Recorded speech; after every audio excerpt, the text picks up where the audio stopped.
सलाम, नमस्कार, सत श्री अकाल दोस्तों।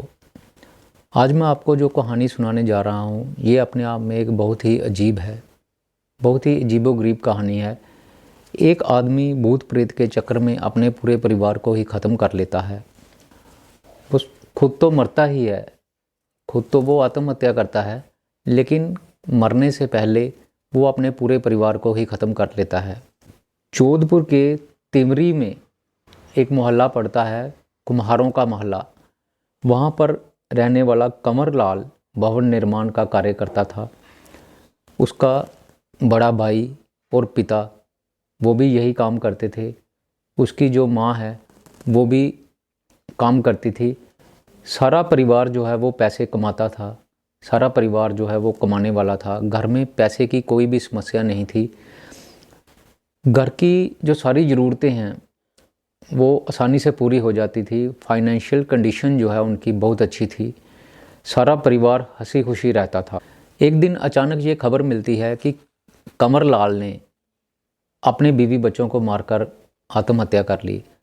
सारे हैरान थे, सभी लोग हैरान थे। आस पड़ोस वाले जो रिश्तेदार हैं वो सभी हैरान थे। उनको समझ नहीं आ रहा था, क्योंकि घर में कोई भी किसी भी तरह की फाइनेंशियल प्रॉब्लम नहीं थी। हंसी खुशी सारा परिवार जो है वो रह रहा था। यहाँ तक कि पति पत्नी के बीच कभी झगड़ा भी नहीं होता था। आस पड़ोस के जो लोग हैं वो बताते हैं कि इनके घर से हमने आज तक कभी भी ऊंची आवाज़ नहीं सुनी थी। कभी ऐसा भी नहीं हुआ था कि कंवर लाल जो है वो अपनी बीवी को डांट रहा हो या अपने बच्चों को डांट रहा हो। कंवर लाल का अपने बच्चों के साथ बड़ा प्यार था, वो बड़ा प्रेम था। बच्चे जो हैं अक्सर शरारतें करते हुए घर का बहुत ज़्यादा नुकसान कर देते थे। बच्चे जो हैं वो रोज़ कोई ना कोई चीज़ उसकी जो है वो तोड़ देते थे, नुकसान कर देते थे। बीवी जो है उसकी वो अपने बच्चों को डांटती थी, लेकिन कंवर लाल जो है वो उसको मना करता था और अक्सर बोलता था कि कोई बात नहीं, बच्चे ही तो हैं, बच्चे नुकसान नहीं करेंगे तो क्या हम बड़े करेंगे। कोई बात नहीं, तुम कुछ भी मत कहो बच्चों को, जो भी चीज़ वो तोड़ते हैं मैं नई ला कर दे दूँगा, लेकिन तुम बच्चों को कभी भी कुछ नहीं कहोगे। कंवर लाल कुछ देर पहले एक महंगा स्मार्टफोन लेता है और उसका बड़ा बेटा जो है भरत वो उसको तोड़ देता है, उससे टूट जाता है। लेकिन इतना होने के बाद भी उसने अपने बच्चे को एक बार भी नहीं डांटा था। फिर ऐसा परिवार में क्या हो गया कि उसको अपना सारा परिवार ही ख़त्म करने की नौबत आ गई। एक दिन अचानक सुनने को मिलता है कि कंवर लाल ने बच्चों और पत्नी को नहर में फेंक दिया और खुद जो है वो रेलवे के ट्रैक पर जाकर लेट गया और ट्रेन के नीचे आकर कट के मर गया। ये बात जैसे ही गली मोहल्ले में फैलती है तो सभी लोग हैरान रह जाते हैं कि आखिर ऐसा इस परिवार ने ऐसा कदम जो है वो क्यों उठाया, क्या नौबत आ गई कि इनको ऐसा कदम उठाना पड़ा। दरअसल कंवर लाल जो है वो 1 साल से दिमागी रूप से परेशान चल रहा था। उसको लगता था कि कोई भूत प्रेत जो है वो उसके पीछे पड़ गया हुआ है और वो उसकी जान लेना चाहता है। वो भूत जो है वो उसको और उसके परिवार को ख़त्म कर देगा। वो उनसे बचने के लिए कई तरह के सलूशन निकालने की कोशिश करता था, लेकिन उससे कोई भी इस मसले का हल नहीं हो रहा था। ये जो वहम है वो दिन ब दिन उसके दिमाग पर घर करता ही जा रहा था। इससे उसका किसी भी तरह से छुटकारा नहीं हो पा रहा था। सबसे पहले कंवर लाल की लाश जो है वो रेलवे ट्रैक पर मिलती है। उसके बाद उसकी बीवी पूनम 26 साल और उसका जो बड़ा बेटा है जिसकी उम्र कोई 7 साल रही होती है, जिसका नाम भरत था, और छोटा बेटा सौरभ जिसकी 4 साल उम्र रही होती है। इन तीनों का शव जो है वो पास के ही नहर से मिलता है। कंवर लाल जो है वो उसने सबसे पहले तो अपने दोनों बच्चों को नहर में फेंका, फिर अपनी बीवी को साथ लेकर नहर के बीच कूद गया। बीवी और बच्चे जो हैं वो उसके उसी समय मर जाते हैं, लेकिन वो डूबता नहीं और नहर में तकरीबन 500 मीटर आगे तक बह के चला जाता है। वहाँ से वो बाहर आता है और गीले कपड़ों के समेत ही, गीले कपड़े ही थे उसके, वो बाइक लेता है और बाइक से वो वहाँ से 5 किलोमीटर दूर रेलवे ट्रैक के पास पहुँचता है।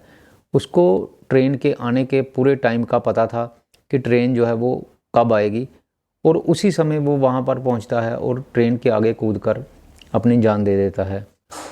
कंवर लाल को सीने में अक्सर दर्द होता था, तो वो जोधपुर में एक डॉक्टर के पास दवाई लेने के लिए अक्सर जाता रहता था। उसने सुसाइड की जो है वो सारी प्लानिंग पहले से कर रखी थी, लेकिन उसने इस बात की रत्ती भर भी जो खबर है किसी को नहीं होने दी। 27 फरवरी को वो अपने पिता से कहता है कि मेरे सीने में तेज़ दर्द हो रही है, मुझे अभी डॉक्टर के पास जाना पड़ेगा। वो बोलता है कि मेरी बीवी की भी तबीयत थोड़ी ख़राब चल रही है, मैं इसको भी डॉक्टर के पास दिखाऊंगा, इसको भी साथ ले चलता हूँ। और जो बच्चे हैं आज मैं उनको भी साथ ले जाऊँगा। बच्चे भी जो हैं वो अक्सर घूमने फिरने की ज़िद करते रहते हैं और मेरे से जो वो टाइम नहीं निकल पाता, आज मैं उनको भी साथ ही ले जाऊँगा। वैसे भी मैंने बच्चों को नई बुक्स लेकर देनी है और कपड़े लेकर देने हैं, तो साथ ही ले चलता हूँ, तो उनको वो भी सामान जो है वो ले दूँ। कंवर लाल जो है वो जोधपुर दवाई लेने के लिए पहले भी जाता था, लेकिन अक्सर वो अकेला ही जाता था। इस बार वो अपनी बीवी को भी बोल रहा था कि तुम और मेरे बच्चे भी जो हैं उनको भी साथ तैयार कर लो और हम सब इकट्ठे जाएंगे। तो उसकी बीवी पूछती है कि पहले तो आप हमेशा अकेले ही जाते थे, आज क्या बात है जो हम सबको तैयार कर रहे हो।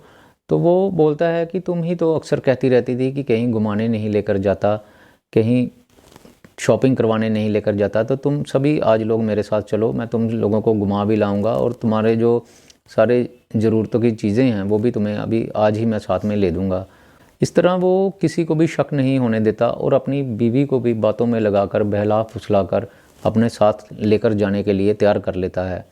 उसका बड़ा बेटा जो है वो भरत स्कूल गया हुआ था, तो बीवी बोलती है कि चलो कोई बात नहीं, वो स्कूल गया हुआ है, उसको रहने देते हैं, हम लोग चले जाते हैं। पीछे से पिताजी जो हैं वो उनको स्कूल से ले आएंगे। तो कंवरलाल बोलता है कि नहीं नहीं, उसको भी साथ लेकर जाएंगे। वो स्पेशल अपने बेटे के स्कूल में जाता है, वहाँ से उसको छुट्टी करवाता है, घर लेकर आता है, उसके कपड़े चेंज करवाता है और उसको भी साथ ही लेकर जाता है। बच्चे जो हैं वो बहुत खुश थे कि आज मम्मी पापा जो हैं वो हमें साथ लेकर जा रहे हैं। बच्चे जो हैं जल्दी जल्दी से कपड़े चेंज करते हैं घर में और अपने दादा को पूछते हैं कि दादाजी आज हम बाज़ार जा रहे हैं, आपके लिए कुछ लाना है तो हमें बताओ, हम आपके लिए भी लेकर आएंगे। उसके बाद कंवरलाल जो है वो अपनी बीवी और बच्चों को बाइक पर बिठाता है और जोधपुर की तरफ निकल पड़ता है।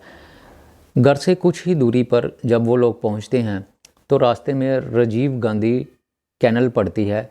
जो नहर है उसका नाम राजीव गांधी कैनल होता है। वहाँ पर वो पहुँचते हैं और वहाँ पर वो जाकर गाड़ी रोक देता है।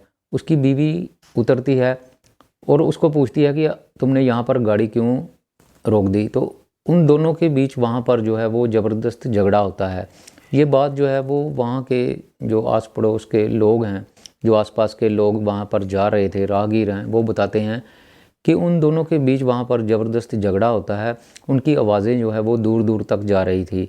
उनकी आवाज़ें सुनकर जैसे ही कुछ लोग जो हैं वो उनकी तरफ भागते हैं, तो कंवरलाल क्या करता है कि सबसे पहले तो अपने दोनों बच्चों को उठा के नहर में फेंक देता है और फिर उसके बाद अपनी बीवी के साथ नहर में कूद जाता है।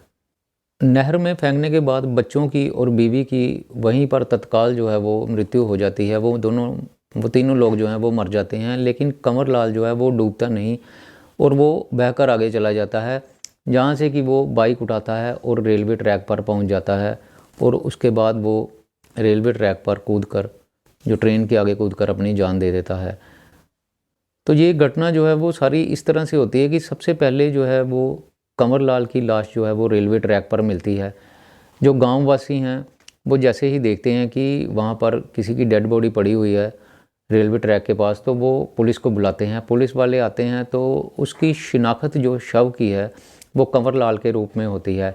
कंवरलाल के घर वालों को सूचित किया जाता है। उसके घर वाले जैसे ही वहाँ पर पहुँचते हैं तो वो बोलते हैं कि ये कंवरलाल जो है वो घर से अकेला नहीं गया था, बल्कि इसके साथ इसकी बीवी और बच्चे भी थे।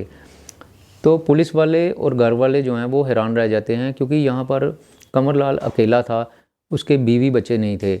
उनको लगता है कि हो सकता है कि उसकी बीवी जो है वो यहाँ से अपने मायके चली गई हो।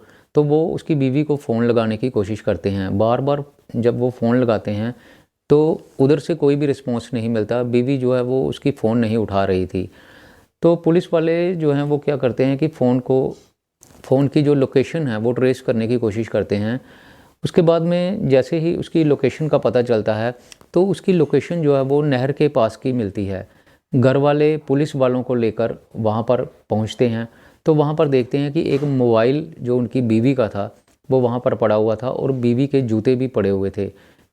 ये देखकर घर वालों के मन में एक आशंका हो जाती है कि कहीं वो लोग जो हैं ये नहर में तो नहीं कूद गए। तो वो नहर के आसपास के जो एरियाज़ है उसको चेक किया जाता है, तो बीवी और बच्चों की लाश जो है वो भी नहर में मिल जाती है। गांव वाले पुलिस वालों को बताते हैं कि कंवर लाल बहुत ही मेहनती आदमी था, उसके ऊपर कोई भी किसी भी तरह का कोई कर्ज नहीं था, उसने किसी का एक पैसा भी लेना या देना नहीं था। वो अपना काम जो है वो बड़ी ही मेहनत और ईमानदारी से करता था। यहाँ तक कि जो पैसे भी है उसके ठेकेदार के पास ही पड़े रहते थे, और कभी कभी उसको जब ज़रूरत होती थी तो वो सारे इकट्ठे पैसे ले लिया करता था। इस तरह से उसके घर में किसी भी तरह की कोई फाइनेंशियल प्रॉब्लम नहीं थी। पुलिस वाले जो हैं वो कंवर लाल के ससुर को बुलाते हैं। जब उनसे पूछा जाता है इस बारे में तो वो बताता है कि उसकी जो दामाद है उसने उसकी बेटी को बहुत खुश रखा हुआ था, घर में किसी भी तरह की कोई प्रॉब्लम नहीं थी, लेकिन फिर भी समझ नहीं आ रहा कि उसके दामाद ने ऐसा क्यों किया। उसके ससुर बताते हैं कि अभी कुछ दिन पहले ही वो उसके अपनी बेटी के घर गए हुए थे, वहाँ पर रह के आए हैं, तो उनको वहाँ पर कोई भी ऐसी बात नज़र नहीं आ रही थी कि जिससे लगे कि उसका दामाद जो है वो इतना बड़ा कदम उठा सकता है। कंवर लाल के जो ससुर है वो बताते हैं कि हाँ, कुछ देर पहले, तकरीबन 1 साल पहले की बात है कि उसके दामाद के जो दिमागी रूप से बहुत परेशान हो चुका था वो, उसको ऐसा लग रहा था कि कोई भूत प्रेत जो है वो उसके पीछे पड़ गया है और वो उसको और उसकी बीवी को और उसके बच्चों को जान से मारना चाहता है। तो वो काफ़ी दिमागी परेशान था। तो ससुर बताते हैं कि हमने तब दामाद को एक मंदिर में लेकर गए थे, वहाँ पर इसका इलाज करवाया था, झाड़ फूंक करवाई थी, तो ये इसको काफ़ी फ़र्क पड़ गया था। कुछ देर तो ये बिल्कुल नॉर्मल हो गया था, लेकिन उसके बाद में इसके घर में एक ट्रेजेडी हो जाती है। इसके जो पास के कोई रिश्तेदार होते हैं वो लगातार एक के बाद एक 2 लोगों की मौत हो जाती है। उसके बाद ये मेंटली फिर थोड़ा सा डिस्टर्ब चल रहा था। तो ससुर बताते हैं कि हम इसको दोबारा वहाँ पे मंदिर में लेकर जाने ही वाले थे, लेकिन उससे पहले ही ये हादसा हो गया। तो अंत में दोस्तों मैं यहाँ पर यही कहना चाहूँगा कि कैसे एक वहम ने हंसते खेलते परिवार को ख़त्म कर दिया।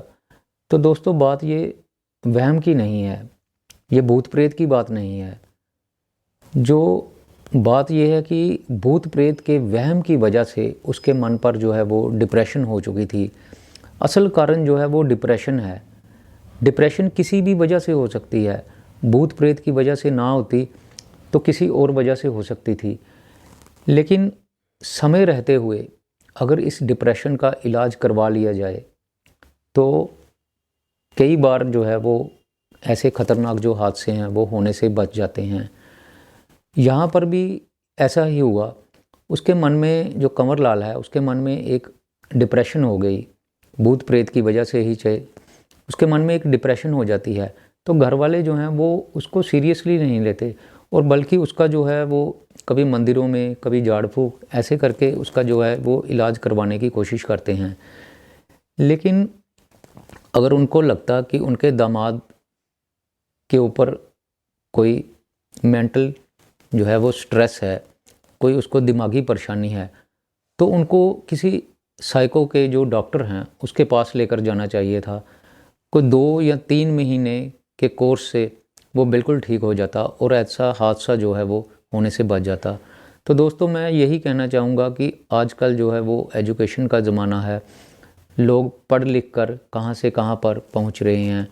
आज के ज़माने में भी जब कोई ऐसी समस्या होती है तो लोग जो हैं वो डॉक्टर के पास जाने से पहले मंदिरों में या झाड़ फूक करवाने के लिए चले जाते हैं, जिससे कि जो डिप्रेशन है वो कम होने की बजाय और बढ़ती जाती है, और आदमी जो है वो ऐसा कोई स्टेप उठा लेता है जिससे कि वो अपना या अपने घर वालों का नुकसान कर देता है। तो दोस्तों मेरी आज की कहानी यहीं पर ख़त्म होती है। मैं फिर आऊँगा आपके लिए एक नई स्टोरी लेकर, तब तक के लिए नमस्कार।